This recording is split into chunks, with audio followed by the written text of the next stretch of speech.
Hola, hola, ¿qué tal? ¿Cómo van? Buenas tardes. Ahí veo que van llegando. Así que, bueno, si quieren empecemos. ¿Cómo les ha ido con Iván y con Cintia? ¿Todo bien? Sí, todo bien. Súper, me alegra. Bueno, como por ahí les dijeron, la idea de estas dos clases es terminar de revisar algunas cositas. Yo estuve pensando y creo que lo mejor es revisar la parte de análisis geoespacial. Así que vamos a trabajar un poquito con eso, bien, para que se lleven algo que les pueda servir en el futuro. Así que eso. Y denme un segundo y rebusco una cosa por acá y ya empezamos.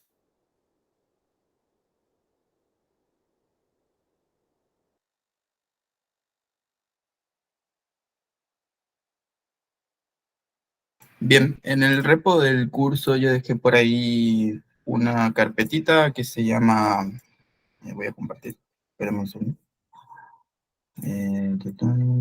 Ahora sí. Ya, en el repo hay una carpeta que dice Geospatial Case.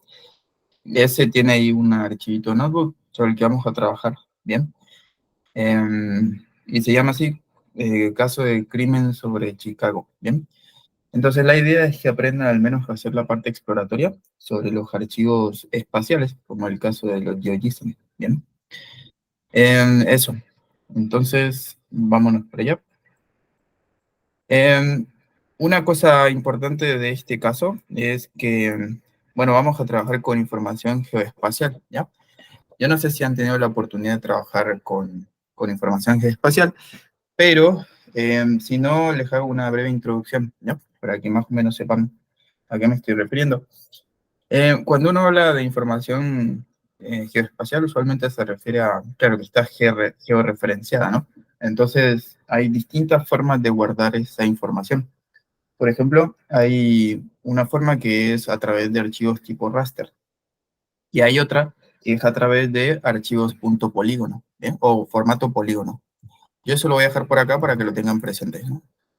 Info geoespacial. Entonces tenemos dos formas principales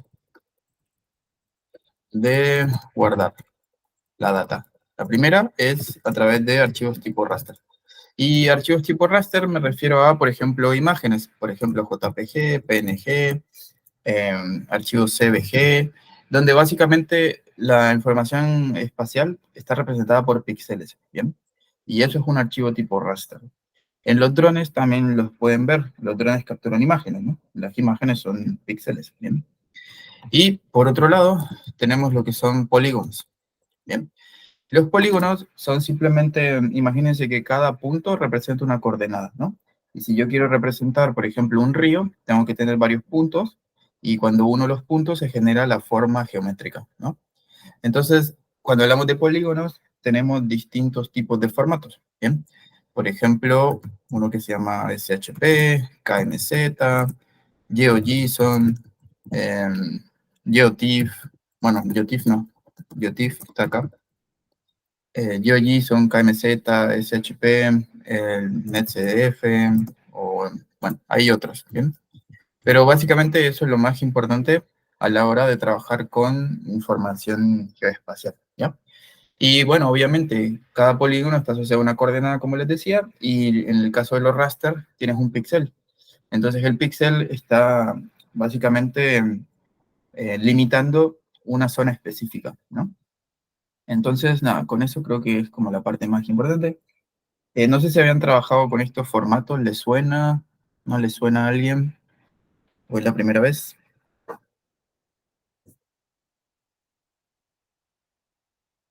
¿No? ¿No le suena a nadie? Yo trabajé, pero en uno que se llama MATLAB. Ah, ok, ok.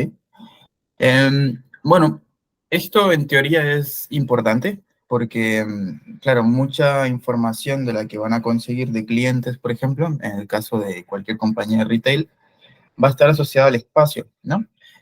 Por ejemplo, también lo que tiene que ver con sistemas de ruteo, ¿bien?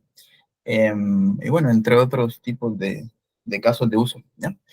Yo les voy a mostrar un caso de uso particular que es básicamente cómo poner la policía de forma correcta en ciertas ubicaciones de una ciudad, ¿ya? Es decir, desplegar bien el recurso de policías que hay. Entonces, para eso vamos a estar trabajando con un archivo que ahorita se los voy a mostrar. Se llama Chicago Crime Data y vamos a tener que usar unas librerías. Nuestro caso de uso en particular va a ser el archivo GeoJSON, ¿ya? Es decir, aquel que tiene puntos y cada punto representa una coordenada, ¿bien? Porque es mucho más sencillo, ¿ya? Y algunas dependencias que vamos a usar está, por ejemplo, WordCloud, Branca y GeoPandas y Folium. Es importante que tengan esas dependencias porque Folium nos va a permitir hacer mapas así como los que hace Google Maps interactivos. GeoPandas nos va a permitir trabajar con los archivos GeoJSON y sobre el mapa de Google Maps poner polígonos con colores, ¿bien? Branca se encarga de poner lo que son paletas de colores y WordCloud simplemente es para hacer, ya les comenté hace poquito, era para hacer esto de nubes de palabras, ¿ya? Entonces, esas son las dependencias que vamos a usar. Pandas, NumPy, Matplotlib, Seaborn, Branca, GeoPandas, perdón, Folium, WordCloud y ya, esas son las principales. Acá es importante que tengan instalado alguna versión de Python por encima de la 3.9. Si están trabajando en Colab, pues simplemente colocan esto y no hay problema. Así que nada, eso. Y ya, bien. Bueno, el contexto del caso de uso es el siguiente. Em, nada, la pregunta lo dice todo, ¿no? Lo que necesitamos es que se reconozcan cuáles son las zonas de mayor criminalidad con el fin de desplegar la policía de forma eficiente, ¿ya? Ese es el problema que queremos resolver y nada, ese es el objetivo. Ahora, de contexto, vamos a tener unos datos que son públicos del Departamento de Policía de Chicago y ahí van a tener la información de los delitos, ¿ya? Y además de eso, van a tener el archivo este que les digo que representa al polígono de la ciudad. Y dentro de cada uno de esos polígonos vas a tener un condado, por así decirlo. ¿Bien? Eso se llama un county. Ya, entonces vamos a revisar la data. Vamos a hacer unos gráficos preliminares para ver qué hay. Vamos a ver lo que es distribución espacial y temporal. Y finalmente vamos a hacer la parte de los mapas con Folium y con Branca. Bien. Así que eso. Entonces, la data. ¿Dónde está la data? La data está por aquí, en esta página web. Bien. Eso básicamente es un archivo que ellos pusieron ahí. Y se lo voy a poner por aquí. Pues nada, representa ahí las tasas de criminalidad en ese año. Bien. Es desde el 2001 al 2017, 2018, pero eso lo van actualizando cada cierto tiempo. Bien. Entonces, si lo descargan, ahí van a encontrar que, bueno, lo han descargado varias gente y tiene 22 columnas y 260.000 filas, ¿bien? Ahorita les voy a mostrar qué hay en cada una, pero básicamente tienen toda la descripción de cuándo ocurre el crimen, dónde ocurre y cuál tipo de crimen fue, ¿bien? Eso, ¿vale? Ya, entonces se pueden descargar el CSV. Yo no sé si lo puse aquí, déjenme ver si lo puse aquí en el GitHub. Bueno, ahí está igual, por si quieren descargarlo. Pesa como 50 megas, ¿eh? Y ya.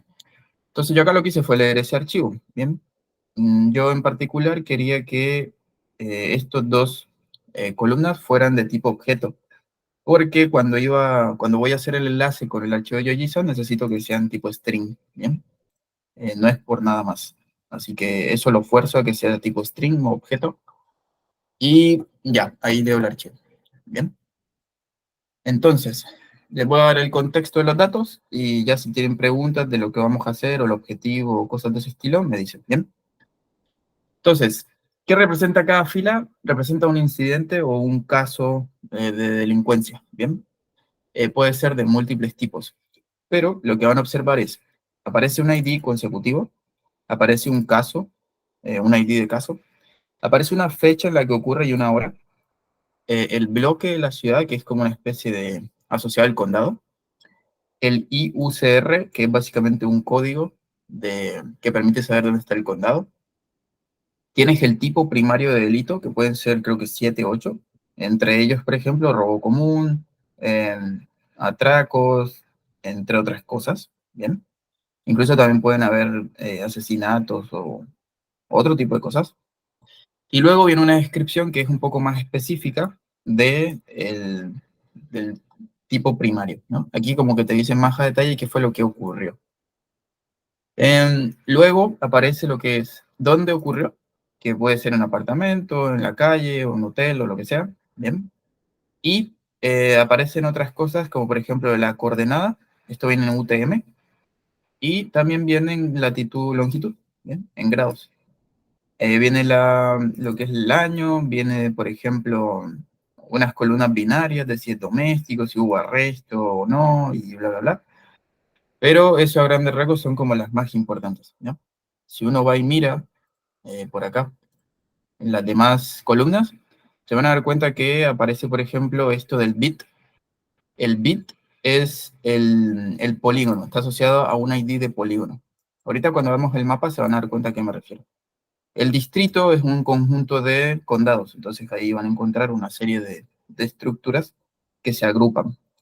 El ward, pues nada, eso es una medida de distancia, pero no la vamos a usar. También aparece un código del FBI para el delito, por si quieren conectarse con la base de datos del FBI. Y ya, no aparece más nada. Bien. Eso. Entonces, bueno, no sé si hasta aquí tienen dudas, saben qué queremos hacer, ¿se entiende? ¿O todo en orden? Sí, todo bien. ¿Todo bien? Bueno, entonces, si seguimos, por aquí dejo una tablita por si quieren ver qué es cada columna, ¿ya? Eh, no vamos a mirar todo ahora, pero ya les dije la descripción principal, ¿bien? Entonces, ya, vamos a empezar con analizar los primary types, a ver qué hay, ¿bien? Y ver si encontramos algún patrón o algo raro, ¿bien? Entonces, lo más lógico sería coger el primary type y sacar un value counts, ¿no? Para ver cuántos hay de cada uno, ¿no? Y como es de esperarse, los crímenes que son de tipo robo y daño criminal y asalto son como los principales, ¿bien? El battery es un tipo especial de delito donde usualmente hay un móvil que es un vehículo o un lugar tipo apartamento o cosas residenciales, ¿bien? El theft es como algo más, así como que vas por la calle y te roban. El criminal damage es que haces un daño sobre alguna propiedad privada pública. Y el asalto es básicamente como un asedio en distintas zonas de la ciudad, pero bajo cierta modalidad específica, ¿no? Al final todas estas cuatro se parecen mucho, ¿bien? Y ya después aparecen cosas que son menos comunes, ¿no? Como por ejemplo narcóticos, violaciones, prostitución y cosas de ese estilo, ¿bien? Incluso aparece aquí algo que dice que no criminal, que es bastante raro. Pero bueno, eso, ¿ya? Entonces, otra cosa que es interesante, no solamente ver esto, porque claro, aquí uno tiene una perspectiva muy global, es, bien, hay distintos tipos de theft y hay distintos tipos de battery y de burglary. Entonces, lo ideal sería poder ver cuáles son las categorías que aparecen con más frecuencia dentro de cada una de estas principales, ¿no? Entonces, por ejemplo, yo por acá lo que hice fue coger y agrupar por primary type y descripción y contar cuántas descripciones aparecen, o bueno, las combinaciones, ¿no? Combinaciones primary type con descripción.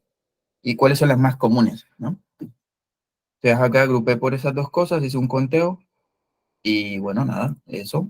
Aquí, por ejemplo, si lo voy haciendo paso a paso, van viendo que hasta aquí, pues nada, he hecho elegí una agrupación. La agrupación necesita de una operación. Entonces en mi caso va a ser el conteo. Si yo hago eso, me queda así, como una serie multiíndice, donde aparece en el índice, pues claro, el primary type y la descripción. Si yo quiero que esos índices se conviertan en columnas, le aplico el reset index y le pongo un nombre a la columna especial, a la que tiene los números, se va a llamar count. Y ya, después de eso, pues ordeno. Entonces aquí viene ordenado por conteo de forma ascendente, o sea, lo contrario, descendente, y después simplemente le reseteo el índice. Entonces ahí ya sale en orden, ¿no? ¿Cuáles son el top 50 o el top 100 de combinaciones? Entonces, por ejemplo, aquí se ve que theft de 500 o menos dólares es lo que más predomina. Después aparecen delitos asociados a altercados domésticos y también robos por encima de 500 dólares. También aparece el criminal damage a vehículos y a propiedades. Y después aparece el asalto simple. ¿Bien? Ese sería como el top 6, top 7 de lo que más aparece. ¿Ya? Y no, esa sería como la descripción principal, así a grandes rasgos. ¿Ya? Ahí puse un parrafito que hace el resumen de eso, pero pues nada, eso. ¿Ya? Y a mí se me ocurrió también que como son muchas descripciones, entonces es como bastante complejo, por ejemplo, analizar 200 o 300 combinaciones de estas. Entonces lo que hice, dije, bueno, si yo tengo muchas descripciones para un tipo primario, ¿por qué no le hago un workload a cada una de estas descripciones para cada tipo primario? ¿No? Entonces, por ejemplo, digo theft. ¿Qué es lo que más predomina en theft? Y ahí me van a salir las palabras que más aparezcan, por ejemplo. ¿Ya? Entonces, lo que hice fue hacer un workload para cada tipo de delito. ¿Ya? Por ejemplo, el tipo primario theft. Aquí lo filtro y luego cojo todas las descripciones y creo un texto grandote. ¿No? Ese texto es una fila, o sea, representa una fila y cada fila es un delito, ¿no? Entonces, si aparecen varias veces esto, el 500, no sé qué, es porque se repitió varias veces eso. Entonces, uno puede hacer el workload. El workload se hace con la herramienta esta que se llama workload, ya se las mostré, y uno le pasa el texto, y con eso crea el workload, ¿no?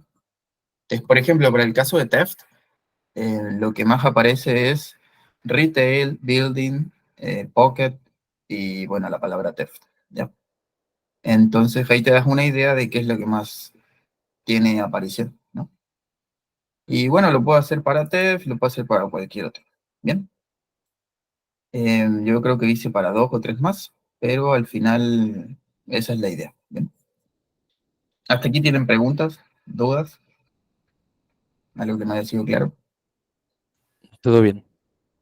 ¿Todo bien? Sí, todo bien. Bien. Bueno, yo por aquí también hice otra cosa que es, bueno, si hay muchas descripciones primarias y no quiero hacerlo todo a mano, entonces puedo hacer una función que se encargue de hacer eso. Y pues la función simplemente va y busca, por ejemplo, la data y busca cuál es la posición del delito que quiero graficar, ¿no? El primero, el segundo, el de mayor frecuencia, el de segundo, lo que sea, ¿no? Entonces, aquí lo que hace es filtrar en base al índice, ¿no? Por ejemplo, si quieres buscar el más frecuente, pones aquí 1, ¿no? Y él va a encontrar el primero, ¿no? Y así. Bueno, en realidad es 0, 1, 2, lo que quieran buscar, ¿no? Porque si tú haces esto y vienes y dices value counts y luego, como ya está ordenado, entonces tú dices, ya, yo quiero sacar el primero, ¿no? Entonces te va a sacar el nombre del primero, ¿no? Si quieres sacar el segundo con más frecuencia, bueno, pones aquí uno y ya. Eso es lo que está haciendo esta parte, lo demás es sacar el texto, hacer el workload, devolver la figura y ya. Entonces simplemente acá, pues, colocas no sé, el 1, el 2 o el 3 y te va a hacer el gráfico, ¿no? En el caso del uno era battery, ¿no? Entonces battery aparece, por ejemplo, doméstico, cosas agravadas, cuchillo, armas, cosas de ese estilo relacionadas a viviendas. Luego en el 2, que es criminal damage, seguramente vas a aparecer otras cosas, ¿no? Vehículos, propiedades y bla, bla, bla, ¿ya? Así que nada, eso. Y esto de acá es simplemente una generalización de lo que está ahí arriba, ¿bien? Bien, ya. Ahora, todo esto que tenemos hasta aquí, claro, es de utilidad, ¿bien? Pero todavía no podemos analizar cosas puntuales, ni tampoco dependencias espaciotemporales. ¿Por qué? Porque básicamente estamos haciendo un análisis del texto y de conteos, ¿ya? que no tiene en cuenta nada de lo que es la relación espacio-temporal, ¿no? Entonces la pregunta sería, si nosotros tuviéramos que hacer un análisis espacio-temporal, algo muy sencillo para que alguien que no entiende de esto comprenda, ¿cómo creen que podrían hacer eso? ¿Cómo se les ocurre? Que uno podría analizar la dinámica del crimen en el espacio y tiempo. De una forma muy sencilla, no tiene que ser algo complejo. ¿Se les ocurre algo? ¿Se les viene a la mente algo? Porque tienen acá ubicación y crimen, tienen todo, porque saben cuándo ocurre, dónde ocurre y qué ocurre.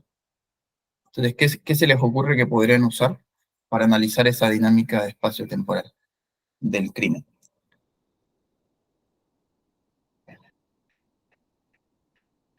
Pues podríamos graficarlo, ponerlo en un mapa y ver cómo cambia en el tiempo. Claro, eso sería una forma, ¿no? Una gráfica que vaya mostrando cada cierta cantidad de tiempo, puede ser mes, puede ser semana, que muestre en el mapa cómo se ha comportado un delito particular o la cantidad de delitos o cualquier otra cosa, ¿no? Desde el punto de vista matemático y estadístico, hacer algo que entienda las relaciones causales de por qué ocurre el crimen es bastante complejo, ¿ya? Pero desde el punto de vista descriptivo es más sencillo, porque uno con un mapa puede hacer un mapa estático, un mapa dinámico, y con eso puede ver la evolución de ciertos crímenes o de todos los crímenes, ¿bien? Y con eso rápidamente podrías tomar una decisión de cómo actuar, ¿bien? A menos a priori, ¿vale? Y ese es el objetivo, lo que vamos a tratar de hacer, ¿bien? Y de hecho eso es lo que hace la mayoría de gente en los... Cuando tienen que asignar policías y cosas de ese estilo y necesitan usar datos, por lo general usan la parte descriptiva. No porque sea algo lo más ideal, pero sí permite tomar decisiones rápidas, ¿bien? Ahora, yo dije, hacer algo con matemáticas y estadística es más complejo. Bueno, y sí, porque las relaciones y la dinámica de este tipo de fenómenos no son cosas que se comportan de forma normal, ¿bien? Entonces, si tú quieres analizar, por ejemplo, por qué en una región de la ciudad ocurre más, por ejemplo, el asalto a mano armada, hay muchas razones empíricas y básicas para poder decir por qué, pero que sean sustento y que de verdad se apoyen con datos es más complejo. Entonces ahí necesitas de distintas medidas de teoría de grafos. Y bueno, como eso no lo hemos visto, no vamos a complicarnos mucho, pero nada, solamente para que lo tengan ahí en la mente, ¿vale? Porque el crimen, así como por ejemplo cualquier enfermedad, se propaga a través, imagínense como cualquier enfermedad, ¿no? Entonces el crimen, por ejemplo el cáncer, llega y ataca una célula, la célula mala se propaga y va haciendo que aparezcan otras células malas. Bueno, lo mismo pasa aquí con el crimen. Cuando uno analiza desde teoría de grafos, al final se da cuenta que hay una propensión de que una célula le pase a otra célula el comportamiento de maldad o de criminalidad, ¿bien? Y cada una de las células piensan que es un píxel, o que es un barrio, o lo que sea, ¿bien? Un condado, o lo que sea. Entonces así se puede analizar un poco mejor de forma matemática, ¿no? Pero como les dije, vamos a quedarnos solo con la parte descriptiva. Entonces, yo había hecho un resumen de lo que eran los tipos de delitos, ¿no? Ahora, ¿qué seguía? Pues analizar dónde ocurren más delitos, en qué ubicaciones. Y como tenemos una columna que se llama location, pues podemos hacer una grafiquita rápida, ¿no? Entonces un value count, sacamos los primeros 30, hacemos un plot. Bien, ¿qué sale de eso? Pues básicamente, acá dice que casi todo ocurre en la calle, en la residencia, en los apartamentos y las aceras. ¿Ven? Y bueno, después aparecen otras cosas, pero lo más importante es eso, ¿no? De hecho, en la calle ocurren más de 60.000 y son en total 200 y algo, ¿no?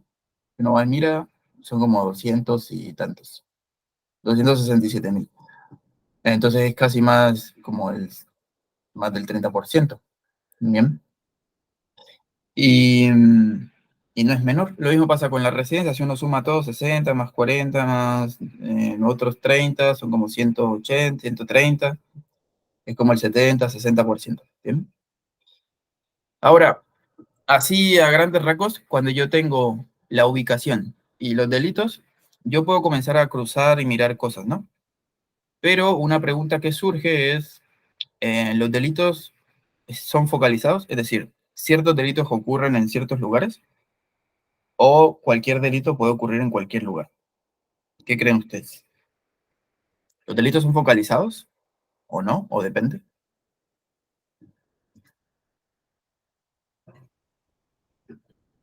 ¿Algo se le viene en mente? Pues que no, tal vez no por delito por específico, pero hay zonas con más delitos que otras. Ya, ok. O sea que uno podría decir que la dinámica de ciertos delitos, no todos, obedece cierto patrón espacial. ¿Les parece que está bien esa aseveración o no? Sí, ¿O no hace mucho sentido? no, ¿Sí? sí, sí hace sentido. Ya. Bueno, vamos a ver, ¿no? Hay muchas formas de poder saber si es que los delitos se ven influenciados por la ubicación, ¿ya? Ahora, uno puede hacerlo de forma así como saco un numerito, calculo algo y ya, listo, bien. Pero eso a veces se vuelve subjetivo. Entonces, para que sea algo más objetivo, hay distintas formas de hacerlo. Por ejemplo, si usamos la estadística y usamos algo que se llaman las pruebas chi cuadrado de dependencia, tú vas a saber si una variable tiene efecto en otra, ¿bien? Estas pruebas chi cuadrado básicamente se pueden aplicar cuando tus variables son categóricas, ¿bien? Por ejemplo, imagínense que tienen, no sé, una columna que diga género y otra columna que diga fue a la universidad, ¿sí o no? ¿Ya? Entonces tú quieres ver si, por ejemplo, el género tiene efecto en que la gente vaya a la universidad, ¿no? Entonces, como son dos variables categóricas, no hay medidas numéricas, ¿bien? Lo que hay que hacer es básicamente crear algo que se llama tablas de contingencia. Y sobre esas tablas de contingencia, tú vas a poder ver si efectivamente hay algún efecto en que sea hombre o sea mujer en ir a la universidad, ¿no? Lo mismo pasa acá. Y yo les puse un ejemplo de, por ejemplo, dos categorías contra dos categorías. Pero tú puedes tener 100 categorías en una columna y 20 en otra. Entonces no es tan sencillo ver el efecto de una variable en otra, ¿bien? Como en el caso de nosotros. ¿Por qué? Porque tenemos muchas ubicaciones y muchos delitos, ¿bien? Entonces, para evitarnos ese problema, uno puede utilizar las tablas de contingencia, ¿bien? Entonces, ¿cómo se ve eso? ¿Cómo se hace? Pues básicamente les voy a mostrar. Yo lo que hice fue coger los primeros 10 descripciones, como ven acá, son estas, las que tienen más frecuencia, y los primeros 10 tipos de crimen, ¿bien? Entonces, después lo que hice fue filtrar el dataset original que básicamente cumpliera que la descripción fuera uno de los primeros 10 o que el primary type fuera uno de los primeros 10, ¿bien? Bueno, es una en realidad, necesito las dos cosas al tiempo. Entonces, al hacerlo, tengo un dataset reducido, ¿bien? Que no sé cuántos tendrá, a lo mejor. Esto simplemente para hacer algo más sencillo, ¿no? Y que se entienda. Entonces, de los 200 y tantos miles, hay 188.000 que están en el top 10, ¿bien? Ya sea de ubicaciones o de delitos primarios. Ahora, si yo cogiera esta columna que dice primary type y esta que dice location, y comienzo a hacer gráficos de, no sé, cualquier tipo, barras o lo que sea, me voy a enredar porque al final lo que quiero ver es si hay efecto en que los delitos ocurran en ciertas ubicaciones, ¿no? O si simplemente todo es aleatorio, ¿no? Los delitos ocurren de forma random, que eso no tiene sentido. Pero la idea es corroborar que eso efectivamente es así. Entonces, para corroborarlo, uno puede utilizar esta función que se llama crosstab. La función crosstab tiene el objetivo de crear tablas de contingencia. Las tablas de contingencia no son más que unas tablas cruzadas donde vas a tener aquí los números representan conteos y en las filas vas a tener cada una de las categorías de la columna 1. Y en las columnas, cada una de las categorías de la columna 2. ¿Cuál es la columna 1? Pues básicamente esta. Y la columna 2, esta. ¿Bien? Entonces, por ejemplo, ¿qué representa el 485? Pues representa lo siguiente. Hay 485 asaltos en esta ubicación tipo Alley, ¿no? O, por ejemplo, hay 2.839 asaltos en apartamentos. O yo qué sé, 6.697 otros tipos de ofensa en residencias, ¿bien? Y eso es lo que representa esta tabla que sale acá, ¿bien? Ahora, hasta ahí, pues nada, son números, ¿bien? Igual si son muchos, igual mi ojo se va a quedar ahí como un poco preocupado porque hay muchos números y no sabe qué mirar. Entonces, ¿qué hace uno? Pues puede hacer una gráfica para ver si de repente hay algún hotspot y dice, ah, bueno, mira, así, viéndolo así, no es tan sencillo, ¿ya? Pero si haces un mapa de calor, como que, ves puntos claves, ¿no? Por ejemplo, el de Street, el numerito este grandote de 15.000. Ya, se ve bastante rojo. Y este de Battery en apartamentos, ya también se ve un poquito grande comparado con los demás, ¿ya? Entonces, al yo ver esto, estoy corroborando la idea de que hay sitios donde predominan ciertos tipos de delitos, ¿ya? Porque si eso no fuera así, ¿qué deberían ver en esa figura que está ahí? ¿O cómo se debería ver la figura esa? Si es que no hubiera patrones de criminalidad específicos en ciertos lugares. Es toda de un mismo color. Claro, todo así random, ¿no? O sea, controlado, pero no nada sobresaliente, ¿cierto? Entonces, esa lógica se supone que uno tendría que encontrarla a través de una prueba estadística, ¿bien? Y hay formas de hacerlo. Y bien, ahora se entiende, ¿no? Porque al final uno dice, bueno, esto es lo lógico, tiene que ser así, ¿ya? Pero hay veces donde tienes categorías que no sabes cómo se comportan entre sí, ¿bien? Entonces, y son demasiadas, y puede que una gráfica no sea suficiente. Entonces, para evitarnos eso, hay una prueba que se llama chi cuadrado, ¿bien? No sé si por ahí vieron eso con Iván. ¿Vieron la prueba chi cuadrado o no? No, creo que no. No. Ya. Bueno, creo que creo que no les muestra eso. Pero bueno, la prueba chi cuadrado es simplemente una prueba estadística, ¿bien? Cualquier prueba estadística necesita un valor de contraste. Y bueno, a eso se le llama p-valor. Yo por ahí les expliqué alguna vez que el p-valor es básicamente el abogado en favor de la hipótesis nula, ¿ya? Si el p-valor es grande, la hipótesis nula tiene sentido y si no, no. ¿Qué es grande por encima de 0,05 o 5%? ¿Bien? Eso es un valor convencional. Entonces, yo acá, lo único que necesito pasarle a esta prueba es la tabla cruzada, es decir, esto que se llama T. ¿Bien? Y él me va a devolver varias cosas. Me va a devolver, por ejemplo, el estadístico, el p-valor, los grados de libertad, los valores esperados y bla, bla, bla. A mí lo único que a mí me interesa acá es el p-valor. ¿Bien? Y en este caso el p-valor, fíjense que da 0. ¿Bien? ¿Cuál es la hipótesis detrás de la prueba chi cuadrado? La hipótesis nula es que hay independencia entre las dos variables categóricas. Es decir, independencia entre primary type y location. Y la alterna es que hay dependencia. Entonces, como mi p-valor es muy chiquito, no hay evidencia en favor de la nula, la que dice aquí HO. Por ende, lo que tiene sentido es la alterna, que dice HA. Es decir, hay dependencia entre las variables. ¿Bien? Algún tipo de dependencia hay. Es decir, no es random las cosas. ¿Vale? Y así, ¿ya? ¿Se entiende eso? ¿Preguntas? Sí, queda claro. Ya. Esto de las pruebas de hipótesis, ténganlo ahí presente. Al final, fíjense que con un numerito es fácil poder diagnosticar algo, ¿no? Y bueno, no sé si por ahí han visto, pero hay muchas pruebas de hipótesis, ¿ya? Depende del caso de uso y bla, bla, bla. Así que nada.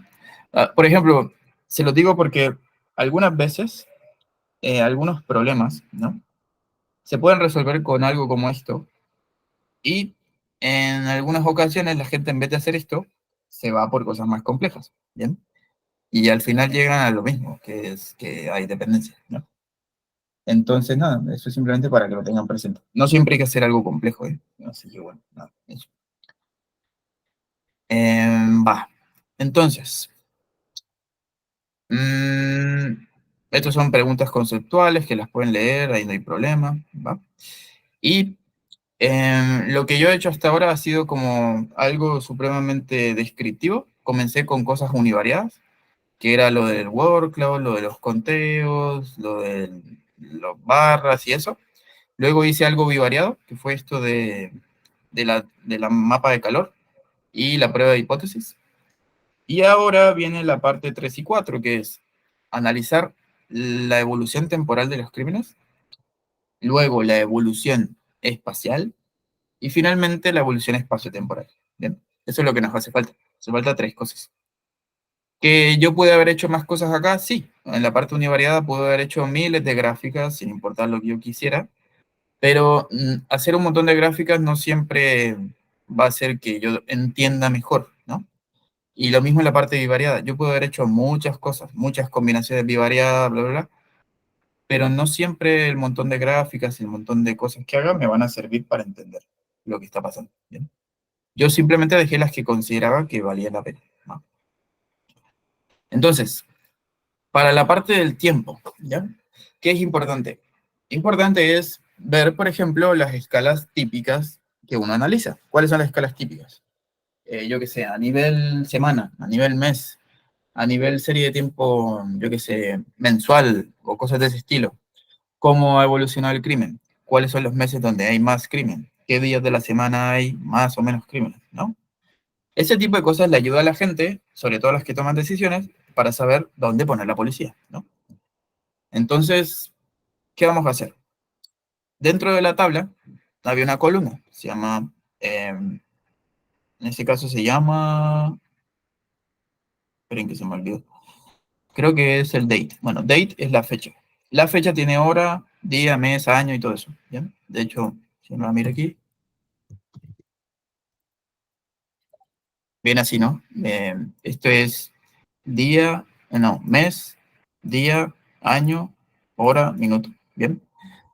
Y todos son del 2017, por lo que entiendo.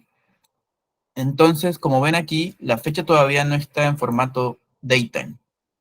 Entonces es un problema porque si yo quiero extraer el año, el mes, el día de esto, voy a tener un poquito de conflicto si no lo hago con un formato fecha. Entonces lo que hice fue crear una columnita que se llama DatePy y cogí esa columna y la pasé a fecha. Bien. Después, como eso ya tiene formato fecha, en lo que viene, en lo que sigue, lo que voy a hacer es sacar el mes. ¿Ya? Sacar el mes de esa fecha. Y lo voy a guardar en df. Y ahora df debería tener dos columnitas, una que diga la fecha en datetime y otra que diga el mes del año en el que ocurrió el delito. Bien. Entonces ahora lo más sencillo sería como es solo un año, yo podría decir, bueno, agrupo por mes, cuento cuántos hay y simplemente hago una tabla, ¿no? Bien. Y esa tabla representa la cantidad de delitos en cada mes. ¿Ya? A ver, ahora, antes de hacer el gráfico, ¿ustedes creen que hay algún tipo de patrón estacional en el crimen? ¿Siempre o no? En términos de meses.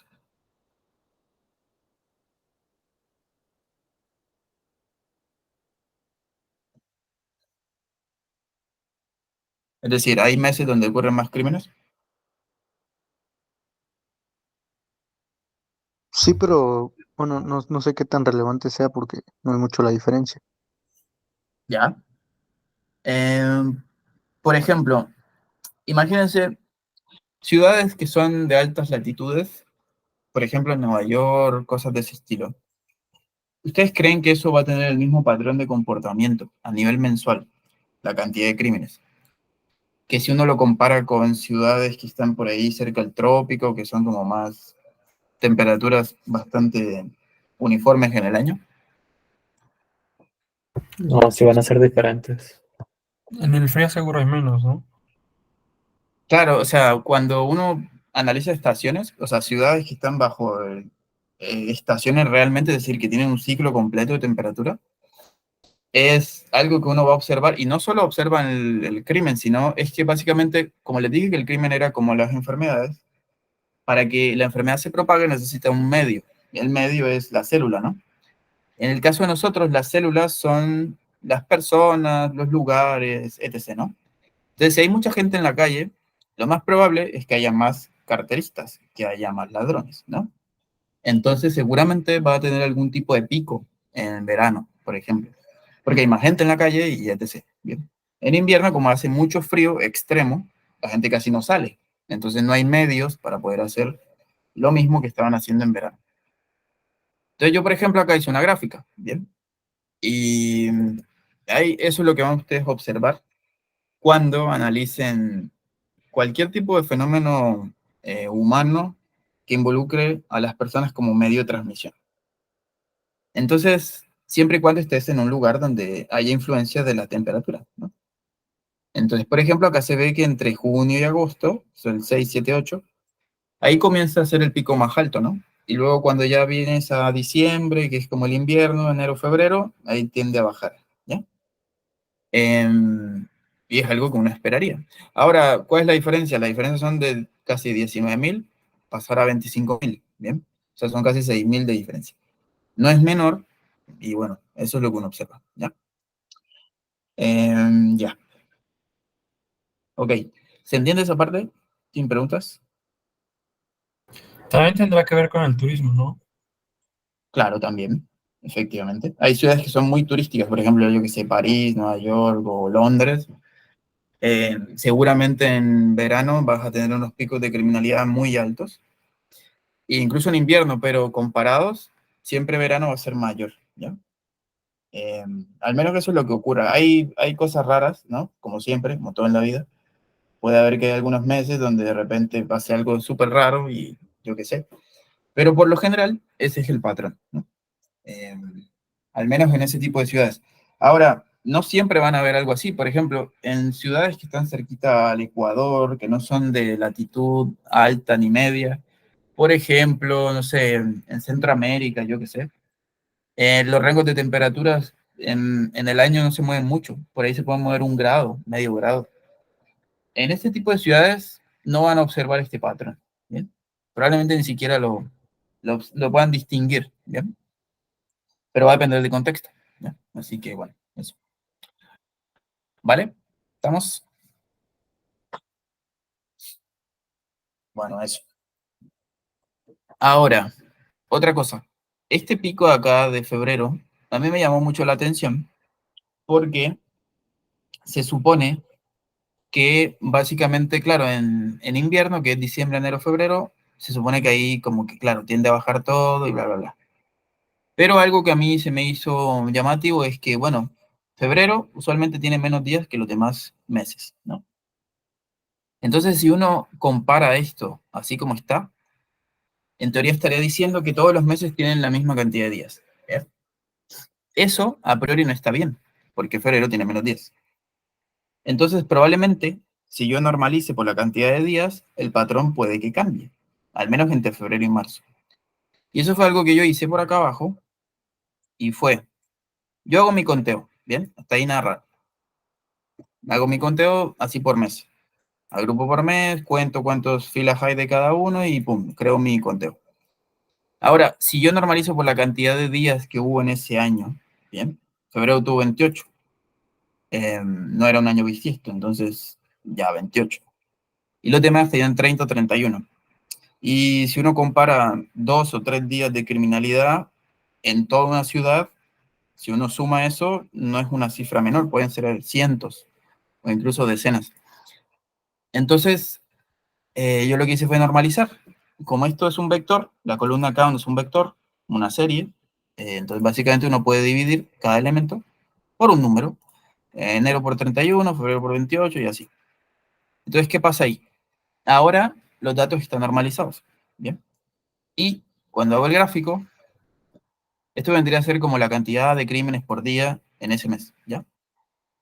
Y ahora, curiosamente, el pico más bajo no aparece en febrero, sino en marzo, ¿bien? A esto que ven aquí, yo lo llamo la paradoja de Simpson, ¿bien? ¿Qué es la paradoja de Simpson? Básicamente que uno ve lo que quiere ver y cuando lo quiere ver, ¿ya? Y hay bastantes memes sobre eso, pero bueno, a eso se llama la paradoja de Simpson. Uno analiza desde cierta perspectiva, ve algo, pero cuando ve otra perspectiva le cambia la cosa. ¿Bien? Eso. ¿Habían escuchado de eso, tal vez? ¿Les suena? ¿No? ¿O No, no les suena? Miren, les voy a mostrar una meme para que vean. Simpson. Esta imagen creo que es la más divertida porque les voy a poner un ejemplo muy chiquito para que se entienda. Imagínense que ustedes van al campo y recogen datos de X y Y, no importa cuál sea la variable, ¿no? Entonces ustedes, por casualidades de la vida, capturan todos los datos que aparecen en las caras esas, ¿ya? Homero, Bart, Lisa, Marge, bla, bla, bla. Ahí aparecen todos los puntitos. Entonces, si ustedes ven una gráfica de dispersión, automáticamente ustedes van a decir, ah, mira, la tendencia es decreciente, ¿no? Como cuando aumenta X, Y tiende a bajar. Y, en teoría, la realidad es otra. Imagínense que alguien va y captura solo los que están en la línea roja, las caritas que están en la línea roja. Por ejemplo, la March esta, la Lisa esta, el Bard este y el Homero este. Entonces, si ellos capturan solo esos datos, van a tener una línea roja, ¿ya? Entonces, ¿a cuál le creo? ¿Ya? Va a depender del fenómeno de interés. Entonces, los datos en sí no son nada. Hay que tener un contexto detrás y ver si tiene sentido o no, ¿ya? Y bueno, eso se llama la Simpson Paradox. ¿Bien? Hay que tener cuidado cuando uno analiza y las perspectivas que usa para establecer el discurso. ¿Bien? Lo que yo siempre recomiendo es nunca generalicen. Nunca digan que siempre va a ocurrir algo. Digan que, por ejemplo, para este caso particular se observó que ¿bien? Y esa es la mejor forma de evitar ese tipo de problemas. ¿Bien?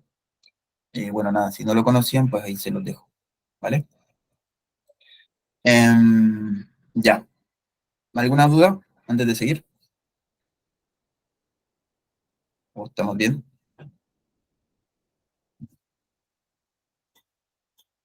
Todo bien. Ya. Bueno, súper. ¿Qué más? Ah, bueno, siguiendo con el tema el análisis del tiempo, otra pregunta de interés podría ser, oye, ¿qué día de la semana ocurren más delitos? ¿Qué día de la semana creen que va a ocurrir más delitos? ¿Fin de semana? ¿Mitad de semana? ¿Principio de semana? ¿O va a depender de muchos factores? El fin de semana que es cuando más sale. Ya, claro, pues si estoy diciendo que el crimen es como la enfermedad, pues donde hay más gente, hay más probabilidad de que haya más crimen, ¿no? No siempre, pero bueno, es como un patrón. Entonces, ¿qué tendría que hacer uno? Bueno, como ya tengo la fecha, ¿cierto? Pues ya tengo todo, porque con eso es suficiente. Yo ahí le puedo sacar a esto, por ejemplo, el día de la semana, ¿bien? Que se saca con esto, DT de Daytime, y luego Day of Week. Eso te dice el día de la semana. Arranca en 0, termina en 6. 0, creo que es domingo, y 6 es sábado. Entonces, si tú haces eso, vas a tener ya cuándo ocurrió cada crimen, qué día, ¿no? De la semana. Entonces yo lo que hice fue, pues simplemente lo guardé en una nueva columna, renombré las categorías. Acá es importante una cosa, que cuando yo paso esto a número, el número en sí todavía no es una categoría.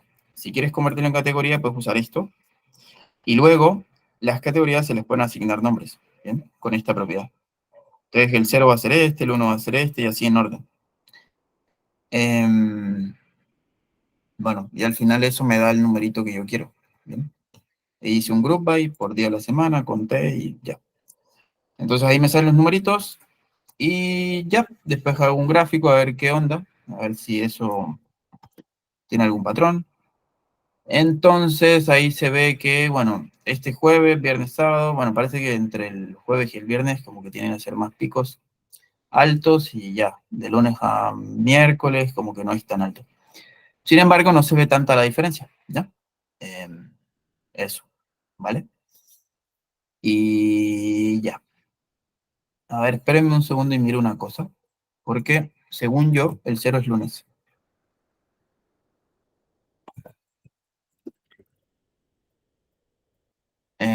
Ya, el 0 es lunes y el domingo es 6. Ok. Bueno, entonces aquí lo que estamos viendo es que cuando es viernes a domingo, los piquitos tienden a ser más altos. Ya, ¿tiene sentido? Sí. No tan significativo, pero sí son altos. ¿Va?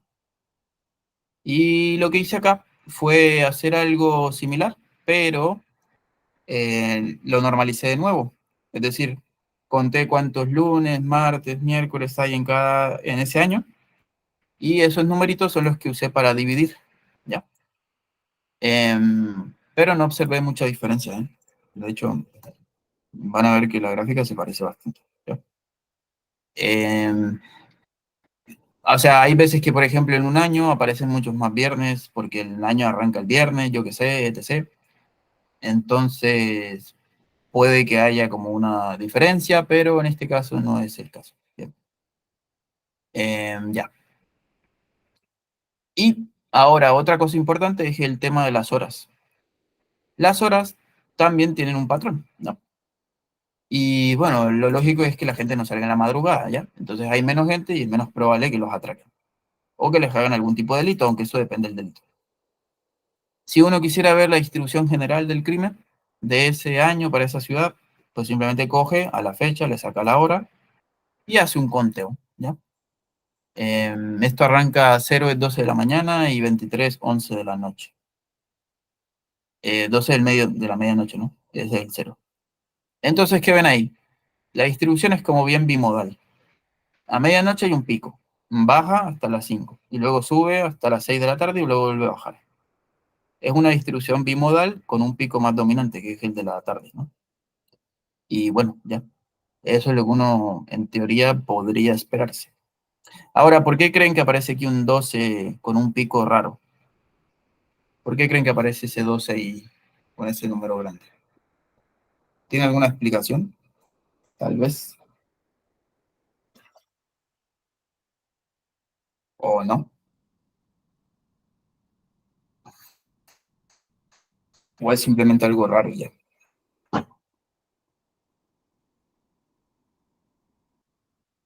¿No?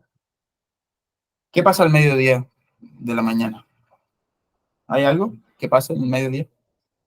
¿La gente sale por algún motivo? A comer, ¿no? Cambio de turno. ¿Sale? También. Sale, ¿no? Yo qué sé, a comer, luego a veces trabaja part-time y se va, o yo qué sé, o sale apenas a trabajar porque inicia la tarde. Entonces, podría tener sentido, ¿no? Que hay un pico a mediodía. Ahora, hay que verlo bien, pero podría ser, ¿no? Y el de las 6, pues ya es como más lógico, porque la gente sale aturdida y bueno, está más expuesta porque hay muchos factores en ese momento que van en contra de la gente y a favor del que quiera saltar. Y claro, tiene sentido que a las 6 7 haya más crimen, ¿no? Y a la medianoche, pues también, si hay menos gente, en teoría, pero igual es una hora todavía como muy sensible, ¿no? Bueno, eso, ¿ya? Listo. Hasta aquí terminamos la parte univariada, bivariada, ¿bien? Hemos hecho el análisis solamente temporal, el análisis de lo que son los tipos de crimen, ubicaciones y relación entre crimen y ubicación. ¿Tienen alguna duda antes de pasar a lo siguiente, que es la parte geográfica? ¿Todo bien? Todo bien. ¿Todo bien? Ya. Bueno, entonces son las 58. Si quieren, hagamos un break ahora. Y en 10 minutos seguimos, ¿vale? Y hacemos el primer mapa y creo que hasta ahí vamos a llegar para no saturarnos. Bien. Entonces, a las 08 volvemos, ¿vale? Eso. Cualquier cosa me avisa. Vale.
Hola de nuevo. Bueno, creo que ya podemos seguir. A ver. Ya. Bien. Ok, entonces, ¿qué vamos a hacer ahora? Vamos a seguir con hacer un mapa. Bien. Espérenme hacer una cosa. No me van a comenzar a escribir aquí cosas. A ver. La pregunta es, ¿han trabajado alguna vez con el tema de mapas? ¿Han hecho algún mapa en algún sistema de información? Yo qué sé. ¿Han trabajado con Google Earth, tal vez? ¿O no? ¿O nunca?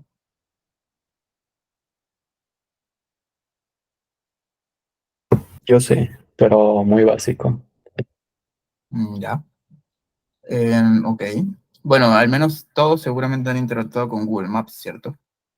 Supongo que sí. Bueno, si es con Google Maps, eso es lo que vamos a tratar de hacer. Vamos a usar un fondo de Google Maps para que sea dinámico el mapa. Es decir, si alguien quiere hacer zoom, mirar qué hay adentro, bla, bla, lo va a poder hacer. Y por arriba le podemos poner capas, colores o lo que yo quiera. ¿Bien? Entonces, vamos a hacer eso. Pero antes necesitamos tener la información de cada una de las ubicaciones de los polígonos. ¿Bien? Entonces, dentro de la tabla había una columna que se llama bitnum. ¿Bien? El bitnum es básicamente un código asociado a lo que vendría a ser cada uno de los distritos o condados, como quieran llamarlo, dentro de la ciudad de Chicago. ¿Bien? ¿Cuántos son? Vamos a ver cuántos son. No lo sé. Son cerca de, vamos a poner aquí un len. Y ya. Entonces son 274 distintos, ¿ya? Y básicamente eso es lo que representa. Son numeritos. Esos numeritos me van a permitir después conectarme con un polígono. Un polígono que son un montón de puntos de latitud y longitud, ¿ya? Otra cosa importante. Aquí, como pueden ver, el bitnum tiene 4 números, ¿ya? Pero hay veces que aparecen números con tres números. Entonces, ¿qué pasa? En el archivo que yo voy a trabajar, que se llama boundariesbit.geojson, que lo van a encontrar también en el GitHub, van a ver que todos los bitnums tienen 4 números, ¿bien? Y no hay ninguno que tenga menos de eso, ¿ya? Por ejemplo, el número este que se llama .12, van a ver que hay un bitnum que tiene eso, y básicamente no, o sea, no es posible tener números con 3 dígitos, ¿bien? Es decir, todos los bitnums que ven aquí en ese GeoJSON van a tener ese número de 4, ¿ya? Entonces, yo necesito asegurarme que cuando vaya a conectarme con ese archivo, yo básicamente tenga 4 dígitos, ¿bien? ¿Qué representa esto? Pues básicamente es un archivo de coordenadas. Si ustedes pueden ver aquí, aquí aparecen algo que se llaman las features. Las features serían un polígono, ¿ya? Y un polígono está hecho de un montón de coordenadas, en longitud y latitud. ¿Bien? Este sería el primer punto de este polígono, ¿bien? Que es el bitnum 1713 del distrito 17 del sector 1. Entonces, ese polígono está conformado por esta serie de puntos, ¿bien? Eso quiere decir que si yo cojo este punto, cojo todos los puntos y los voy uniendo, voy armando el polígono, ¿bien? Y como ven, hay algunos que son bastante complejos, que tienen muchos números, muchas parejas, y hay otros que tienen, no sé, poquitas parejas o, bueno, cosas por el estilo, ¿bien? Y así con cualquier bitnum van a poder encontrar lo mismo, ¿no? Es una serie de puntos, unas geometrías, y eso se pinta sobre el espacio, ¿ya? Haz de cuenta que cierra un polígono, ¿no? Donde inicia, termina. Por ejemplo, aquí, inicia acá, 41.975, y acá también termina ahí, 41.975. ¿Bien? Así que nada, eso. Entonces, para asegurarme de que no tenga 3 números, voy a utilizar una propiedad que se llama zFill. ¿Bien? El zFill lo que hace es asegurarme de que siempre tenga 4 números, y cuando no haya, sino que por ejemplo haya 2 o 3, a izquierda me ponga 0, 0 o un 0, ¿bien? Hasta completar los 4, ¿ok? Entonces, si yo hago eso, voy a lograr que los bitnoms no tengan 3 números, sino siempre 4, ¿ya? Y bueno, esa es la idea. Y después lo que hice fue contar cuántos crímenes hay por cada bitnom. Por ejemplo, aquí, cuántos hay, aquí, y aquí, y aquí, ¿ya? Eso. ¿Se entiende esa parte? ¿Tienen dudas? ¿Preguntas? ¿Todo en orden? Sí, todo bien. Ya. Ahorita les muestro cómo se vería el archivo GeoJSON, pero al final es eso. ¿Dónde lo puede encontrar uno? En muchas fuentes de información. Ahorita les muestro algunas. Pero bueno, eso, ¿no? Y mientras hago el primer mapa, luego sí les muestro qué es el GeoJSON, cómo se obtiene y todo eso. Yo lo que hice acá fue, bueno, ya hice el conteo. Este conteo me va a permitir hacer un mapa estático, ¿bien? Donde cada polígono va a tener un número, ¿bien? Y luego, aquí lo que hice fue encontrar el percentil 1 y el 99 de la columna Crime Count para hacer lo que es el color bar, ¿bien? Esto va a ser los límites del color bar. Luego con Branca uno puede crear una paleta de colores, ¿bien? La paleta de colores necesita un máximo y un mínimo y necesita que tú le pongas cuántos intervalos va a tener y qué colores va a tener. Entonces yo, por ejemplo, aquí le dije, mira, quiero que hagas estos intervalos, que vayas del blanco al amarillo, del amarillo al naranja, del naranja al rojo, del rojo al súper rojo. Y quiero que utilices estos valores mínimos y máximos, ¿bien? Y que ese color map tenga este caption, ¿no? Ese título. Entonces, si yo hago eso, miro el color map, pues simplemente es una barra de colores que va a tener el mínimo, en este caso va a ser el numerito este 288, y el máximo va a tener este 2210. El color map es como una especie de capa, se puede colocar encima del mapa, ¿ya? Bien. Y luego de eso, lo que viene acá es leer el archivo GeoJSON, es decir, leer este archivo con las coordenadas, ¿bien? Entonces, para yo leerlo, voy a utilizar la librería GeoPandas. Hay que instalarla, pip install GeoPandas. Y se lee el archivo, ¿bien? Y se le coloca que el formato es GeoJSON, ¿ya? Es el formato típico, así que eso no hay que cambiarlo. Y eso te va a crear una tabla, ¿bien? Esa tabla va a tener, como ven ahí, el bitnom, que es el que me va a permitir enlazar con los conteos de crimen, y además va a tener el distrito, el sector y el bit, eso no me importa. Lo que sí me importa es que cada bitnam tiene que tener un polígono, ¿bien? Una geometría. Y esa geometría es la que usa el paregráfico, ¿ya? Entonces, ¿yo qué voy a hacer? Como ya tengo esta tabla, a la derecha le voy a pegar aquí el conteo de crimen para cada bitnam. Entonces, simplemente cogí a esta tabla, le hice un join con bitcn y hice el join en base a esto, al bitnam, ¿ya? Que es lo que comparten. Y ya, es todo. Ahí le especificas que vas a hacer un left join y que vas a pegar sobre esta columna, como llave primaria.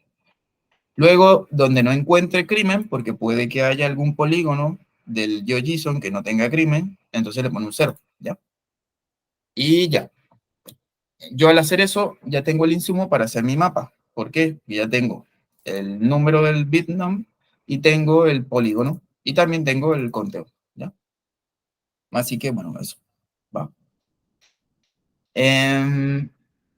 Y ya como tengo esa tabla, pues simplemente puedo hacer el mapa. Se va a ver así, ¿ya? ¿Cómo se hace el mapa? Pues simplemente traemos a Folium, ¿bien? Folium es una librería que permite interactuar con Google Maps, ¿ya? Entonces tú le dices folium.map. Lo primero que hay que pasarle es la ubicación central del mapa. Es decir, ¿dónde quieres que esté el centro del mapa? En mi caso, yo le puse estas coordenadas que son más o menos el centro de Chicago, ¿bien? La primera es latitud, la segunda longitud. Esto es west y esto es norte, ¿bien? Luego le pones un radio en millas cuadradas alrededor del punto central. Ese valor puede ser bien relativo, pero usualmente entre 1 y 20, ¿ya? Mientras más grande sea, más alejado va a quedar.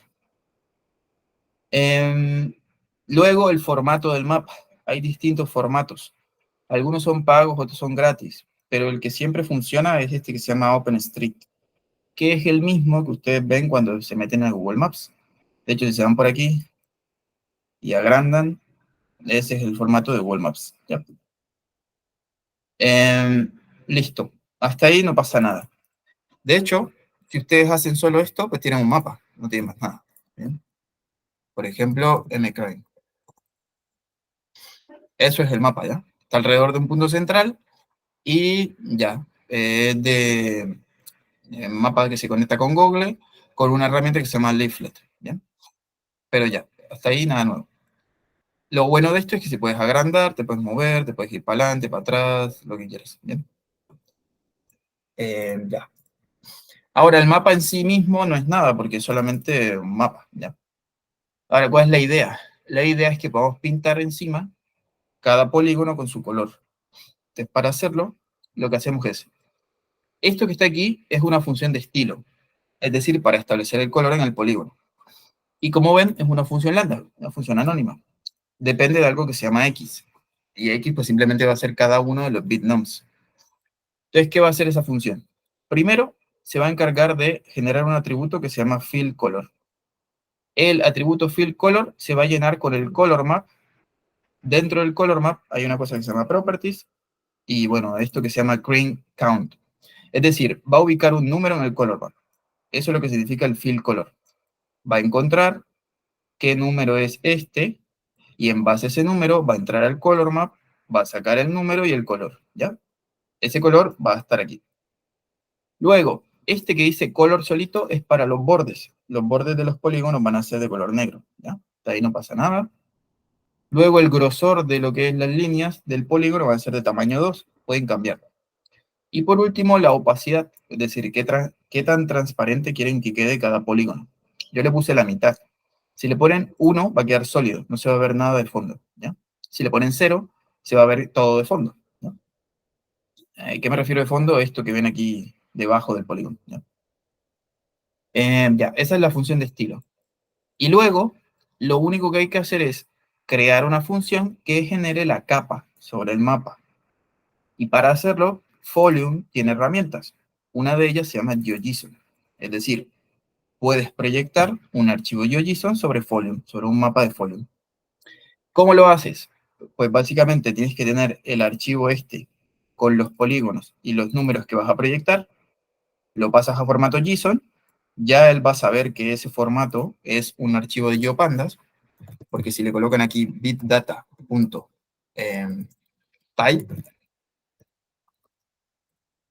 van a darse cuenta que es un data frame, pero no un data frame común, es un data frame tipo GeoPandas. ¿Por qué? Porque yo lo leí con esta función, se llama GeoPandas. ¿Bien? ¿Y qué pasa? Yo le hice un join con un dataset normal, con un data frame, ¿no? Pero eso no importa porque sigue siendo un GeoData frame, ¿ok? Si no es este formato, no te lo va a entender, ¿ok? Y bueno, ya, después de eso, ahí creas el JSON, que es el insumo. Luego le pones un nombre, esto puede ser cualquier cosa. Le pasas la función de estilo, que es la que creaste arriba. Y le pasas el tooltip. El tooltip es una cosa opcional. Básicamente es, cuando te pares aquí, ¿qué quieres que salga, no? Como pueden ver aquí, yo me paro, sale un número, ¿no? Y si logran ver a detalle, cuando yo selecciono un polígono, se ve como algo así naranjita, ¿no? Bueno, el tooltip se encarga de poner tanto lo naranjita como lo que ven ahí en la leyenda. Entonces, hay una herramienta de Folium que se llama GeoJSON Tooltip. Su objetivo es que cuando yo seleccione un polígono, salga una información. Y los campos que yo quiera poner, pues va a depender de mí. Y obviamente tienen que estar en el GeoData Frame. Por ejemplo, yo quiero que aparezca el bitnum y quiero que aparezca el crime count. Bien, ¿esas columnas aparecen acá? Sí, entonces no hay problema. Y el aliases es, yo no quiero que se llamen así porque son nombres feos, entonces lo que quiero que aparezca cuando alguien pone o pincha encima del polígono es esto, ¿no? Entonces por eso ven que aparece bit y total crime y no esto de acá arriba. Y el localize, el true, hace que aparezca lo naranjita. Si yo no le hubiera puesto esto, no hubiera salido naranjita, ¿ya? Listo, eso es una capa, se llama así, y esa capa se le puede agregar al mapa. ¿Cómo se llama el mapa? El mapa se llama mCrane. Entonces, con esta propiedad, método addTo, agregas el statGeo al mapa. Y es una capa sobre el mapa, ¿ya? Y listo, después le agregas el color map addTo mCrane, y listo, muestras el mapa. Y eso vendría a ser la proyección de un GeoJSON en Folium, ¿ya? Eso. ¿Se entiende? ¿Tienen preguntas? ¿Dudas?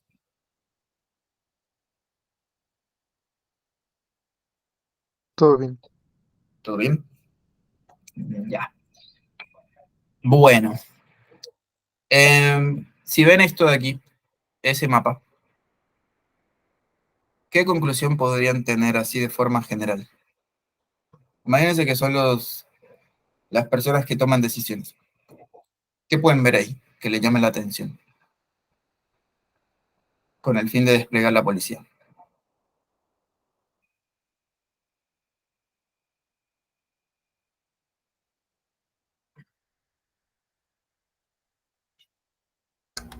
Pues tener más unidades en esas zonas rojas. Claro. ¿En qué zonas de la ciudad, así de forma general, pueden ver que necesitan más efectivos? Asumiendo que, claro, está el norte, el sur, el oeste, todo eso.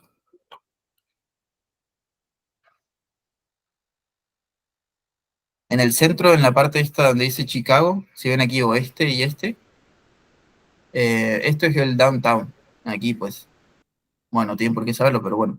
Esto de aquí es el downtown, está cerca del puerto, y estas zonas son bastante calientes. La zona sur oriental también. Y eso es lo que pueden ver ahí, ¿ya? Ahora bien, también aquí en las zonas, las periferias, la zona sur occidente, también parece que hay como un ligero pico grande, ¿no?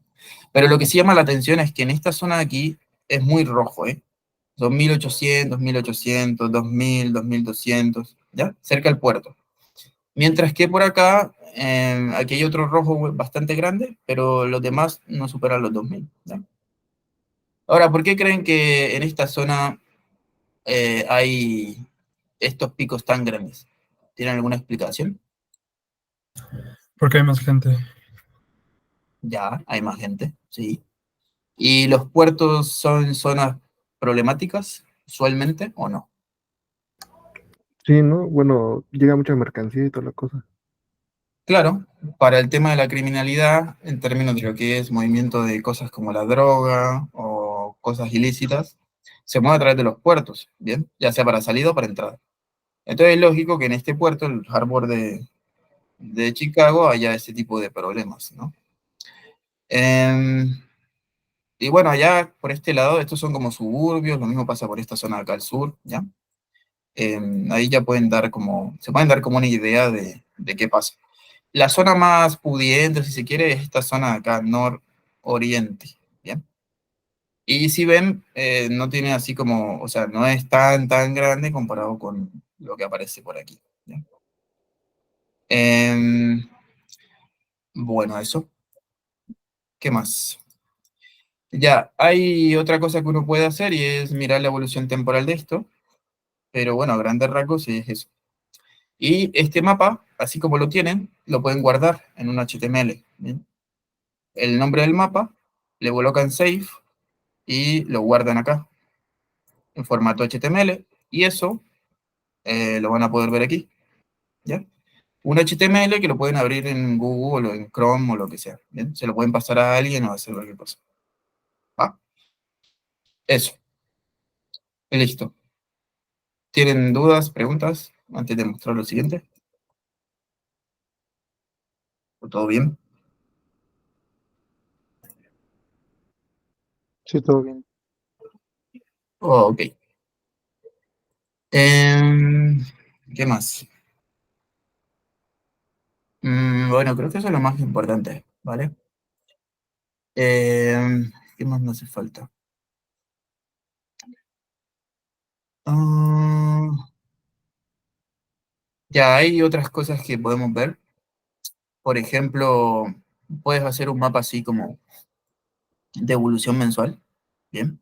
No le presten atención a este título, pero lo que está acá es como la evolución del crimen, ¿ya? Mes a mes. Entonces, este tipo de mapas le pueden permitir a la gente tomar como mejores decisiones, ¿ya?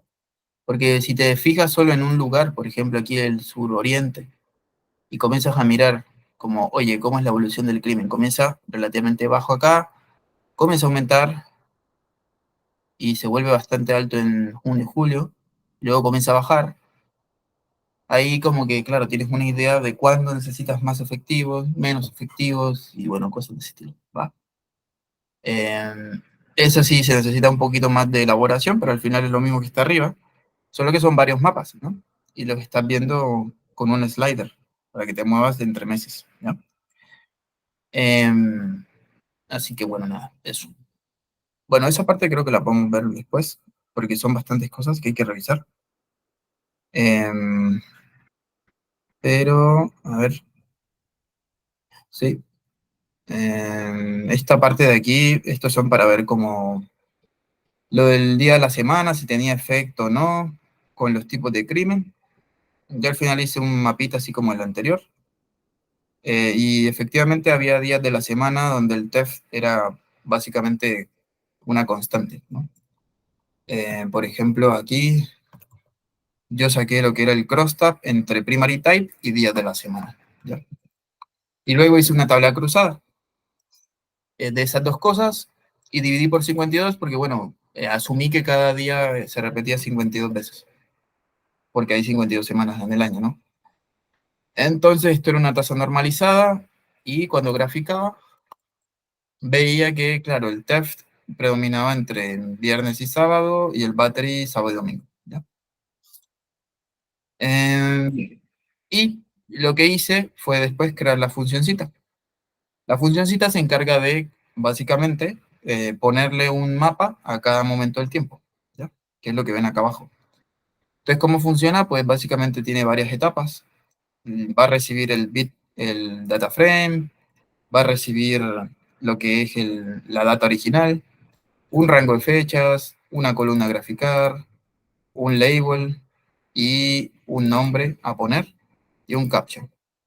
Entonces saca lo que son los mínimos y los máximos de la columna, que en este caso va a ser crime count. Luego crea la barrita de colores.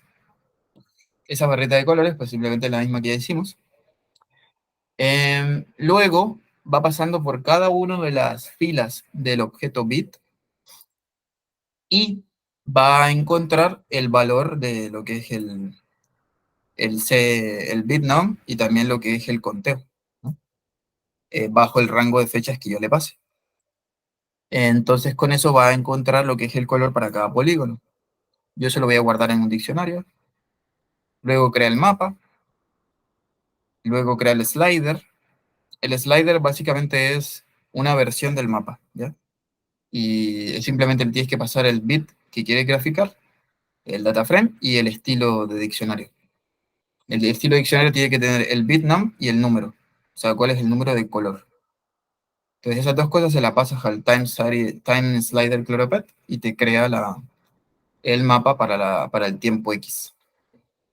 Y ya, eso después se agrega como una capa, como ven acá, al mapa M. Se le coloca el tooltip y todo eso. Y bueno, después ahí tú puedes decidir sobre qué fechas o qué rangos quieres poner. Yo en mi caso lo hice para cada uno de los meses. Entonces el crime count lo dividí por la cantidad de días de cada mes. Entonces mi tabla final era algo como esto, ¿no? Yo agrupaba por mes y por bitnum. Luego dividía eso por la cantidad de días del mes y creaba la nueva tabla. Y el Folion Slider va a recibir la tabla con los datos a graficar, la tabla esta que se llama BitOrigin, que es la que teníamos antes, esta de aquí. Esta es la que tiene el origen, todos los datos de los polígonos. Y recibe cuántos puntos quiere graficar en el slider, recibe el color que vas a usar para, bueno, la columna que vas a querer usar para hacer el slider, es decir, van a haber 12 valores distintos aquí, por ende hay 12 fotos. Estos son los numeritos que quieres que aparezcan, no pasa nada con eso, y el caption. Entonces, pues simplemente eso te genera una figurita donde vas a tener cada uno de los puntitos una foto, ¿no? Por ejemplo, este es enero, este es febrero, este es marzo, ¿ya? Dice que en marzo como que las cosas se ponen menos rojas. Después llega abril, mayo, junio, julio. Ahí se ve como más rojo. Agosto, septiembre, octubre, noviembre, diciembre. Y eso es lo que representa esta estructura. Bien. Y ya, ese es el famoso Time Slider Chloropet. Bien. Se le llama Chloropet porque es un tipo de gráfico donde hay una capa encima de un mapa. Y la capa representa polígonos con colores. ¿Bien? A eso se le llama Chloropet o Chloropeta, como quieran decir. Y ya. Bien. ¿Se entiende? ¿Tienen dudas? ¿Preguntas? Tal vez. ¿O todo bien? Todo bien. No bien. Bueno. Ya, eso es todo. A ver, miro. Creo que no hay más nada. Esto de acá es opcional por si quieren verlo. Y era que había un score ahí en los delitos que se llama el IUCR, que básicamente es un índice de gravedad del delito. Yo lo quería analizar para ver cómo o sea, cómo se veía ese índice en el espacio. Pero es la misma cosa, es solamente coger una nueva columna y hacer lo mismo. Ya, después aquí hice otro análisis, pero bueno, nada. Aquí están las cosas más importantes, ¿bien? Ahí está, por ejemplo, los rangos de los meses, las ubicaciones donde hay más delitos, los días de la semana donde hay más, las horas donde suelen ocurrir más delitos, donde ocurren más delitos violentos y, bueno, cosas de ese estilo, ¿va? Por si quieren leerlo, ahí está.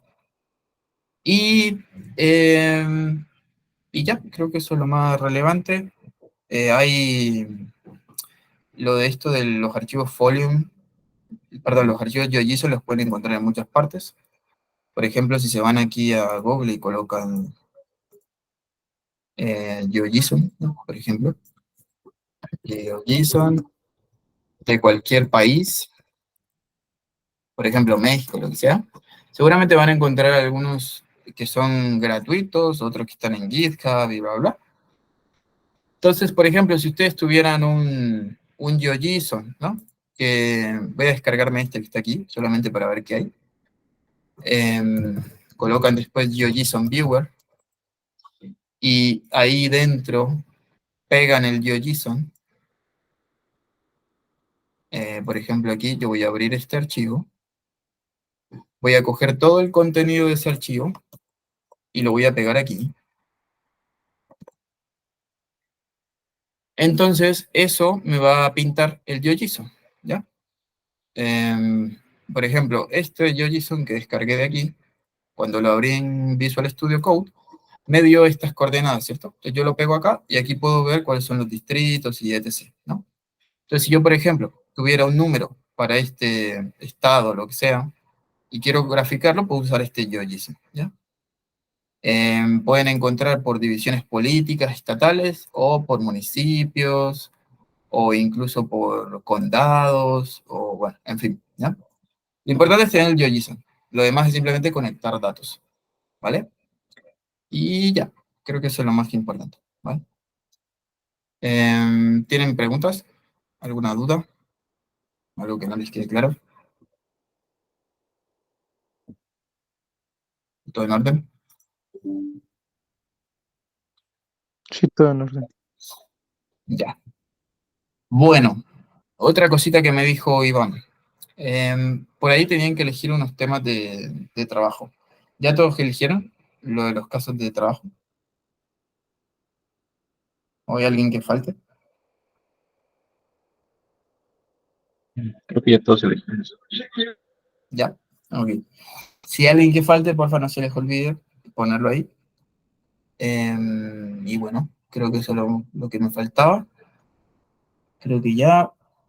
Mañana, entonces, lo que vamos a hacer es hablar un poquito sobre cómo utilizar lo de los algoritmos de clasificación con una limpieza bien hecha, o un data wrangling bien hecho. No sé si con Iván vieron, es que con Iván no. Sí, con Iván vieron lo que es los clasificadores. ¿Lo vieron o no lo vieron?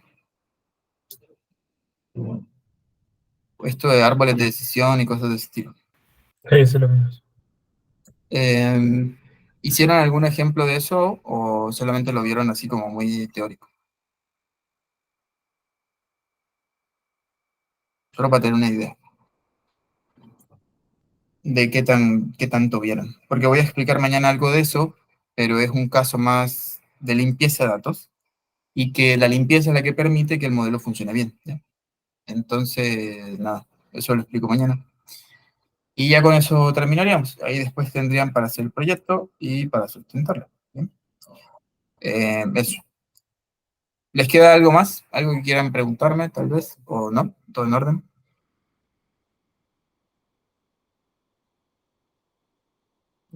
Todo en orden. ¿No? Está bien. Ok. Bueno, yo por ahí les dejé en el GitHub ya la info. Si quieren revisarla o hacer lo que quieran con ella. Si quieren también probar con un GeoJSON de otro país, también pueden hacerlo. Ya saben cómo, al final es solamente leerlo y luego combinarle datos, ¿no? Cualquier cosa me avisan y bueno, nos veremos entonces mañana, ¿vale? Eso, que anden bien y nada, no, cuídense, que estén bien. Vale, Muchas gracias. gracias, bonita tarde. Gracias. Nos vemos.